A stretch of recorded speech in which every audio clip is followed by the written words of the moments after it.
মৰমৰ ছাত্ৰ-ছাত্ৰীসকল, আজি মই পোহৰ প্ৰতিফলন আৰু প্ৰতিসৰণ এই লেসনটোৰ অধ্যায় 10ৰ এই লেসনটোৰ তোমালোকক এটা মই চমু আভাস দি ল'বলৈ লৈছো।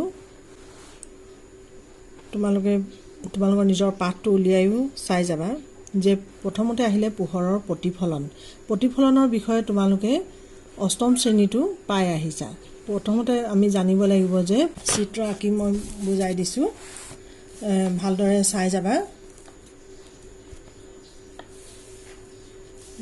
চাই যাবা যে পোহৰ প্ৰতিফলন আৰু প্ৰতিসৰণ এই চেপ্টাৰটোত প্ৰথমতে আমি জানি ল'ব লাগিব প্ৰতিফলন বুলি ক'লে সমতল দাপনৰ বিষয়ে।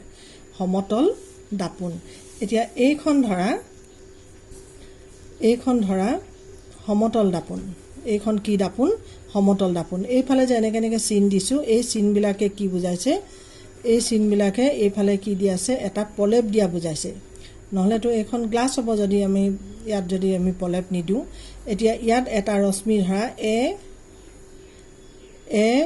অ ৰশ্মি, এই ৰশ্মিটো আহি পেলাই এই দাপনৰ এই বিন্দুটোত পৰিছেহি। এই ৰশ্মিডালক কি বুলি কোৱা হৈছে? কোনো উৎসৰ পৰা আহিছে এই ৰশ্মিটোক কোৱা হৈছে আপতিত ৰশ্মি। আৰু এই দাপনখনত খুন্দা খাই এই ৰশ্মিটো পুনৰ এইটো আগৰ মাধ্যমলৈকে কি হৈছে? ঘূৰি গৈছেগৈ। এইটো কি বুলি কোৱা হৈছে? অ বি ৰশ্মি। এতিয়া এইডালক কি বুলি কোৱা হৈছে? আপতিত ৰশ্মি। এইডালক কোৱা হৈছে কি? আপতিত ৰশ্মি। আৰু এইডাল এনেকৈ প্ৰতিফলন হোৱাৰ কাৰণে কাৰ চিনডাল আমি কোনফালে দিছো দেখিছা নহয়? এয়া কি বুলি কোৱা হয়? প্ৰতিফলিত ৰশ্মি বুলি কোৱা হয়। আৰু ইয়াৰ মাজত আমি এডাল এনেকৈ ফুটফুটকে চিন দিছো, এইডালক কি বুলি কোৱা হৈছে? অভিলম্ব বুলি কোৱা হৈছে। অভিলম্ব। এতিয়া ইয়াত আমি এনেকৈ পোৱাৰ কাৰণে দুটা কোণ পালো, এটা হৈছে আই, এটা হৈছে আৰ। এইটো কোণক কি বুলি কোৱা হয়? আপতন কোণ। এইটোক কি বুলি কোৱা হয়? আপতন কোণ। আৰু এইটোক কোৱা হয় প্ৰতিফলন কোণ। আৰু এই আপতন কোণ আৰু প্ৰতিফলন কোণ দুইটা সমান। এইটো যদি 30 হয় এইটো 30 হ'ব, এইটো যদি 45 হয় এইটো 45 হ'ব, এইটো যদি 60 হয় এইটো 60 হ'ব।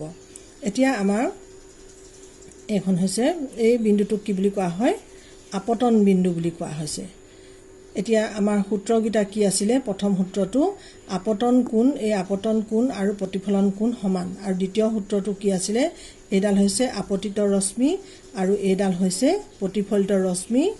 আৰু এই অভিলম্বডাল সদায় কি হয়? একেখন সমতলত থাকে। এইটো এটা আমি সূত্ৰ পালো, দুটা সূত্ৰ আমি তাৰ পৰীক্ষাটো এইটো আমি বুজি পাইছো। ইয়াৰ পাছত আমি গোলাকাৰ দাপনৰ বিষয়ে পঢ়িছো। গোলাকাৰ দাপননো কি? গোলক বুলি কোৱাৰ কাৰণে আমি জানিছো যে বস্তুটো কি হৈছে? এইটো এটা গোলক। এইটো যদি আমি এনেকৈ দিছো, এইটো গোলকৰ এইটো অংশ, এই অংশটো আমি এনেকৈ কি হৈছে? এই অংশটো আমি এনেকৈ কাটি লৈছো। এই গোলকৰ অংশটো যেতিয়া আমি কাটি লৈছো তেতিয়াহ'লে ইয়াৰ এইফালে কি দিয়া হৈছে? এটা এই ফুটফুটকে চিন দিছো যে এই চিনটোত কি হৈছে? এটা পলেপ দিয়া হৈছে। ঠিক তেনেকৈ এইটো এটা গোলক লৈছো, আৰু এই গোলকটোৰ আমি এই অংশটো লৈছো। এই অংশটো লৈ ইয়াৰ ভিতৰ ফালে আমি এটা পলেপ দিছো। তেতিয়া ইয়াৰ দাপোনখন কোনফালে কাম কৰিব? এইফালে কাম কৰিব। আৰু এই দাপোনখনৰ পৰা কোনফালে আমি বস্তু দেখা পাম? এই চাইডৰ পৰা দেখা পাম। আৰু এই গোলকটোৰ যিটো কেন্দ্ৰ, ইয়াক কি বুলি কোৱা হয়? ভাঁজ কেন্দ্ৰ বুলি কোৱা হয়। ইয়াক কোৱা হয় ভাঁজ কেন্দ্ৰ। আৰু এই ভাঁজ কেন্দ্ৰ চি, আৰু ইয়াৰ পৰা এইটো কোৱা হয় মেৰু। পি আখৰটোক কি বুলি কোৱা হয়? মেৰু। আৰু এইডাল ইয়াৰ পৰা এইডালক কি বুলি কোৱা হয়? ভাঁজ ব্যাসাৰ্ধ। ইয়াক আৰ আখৰে সূচায়।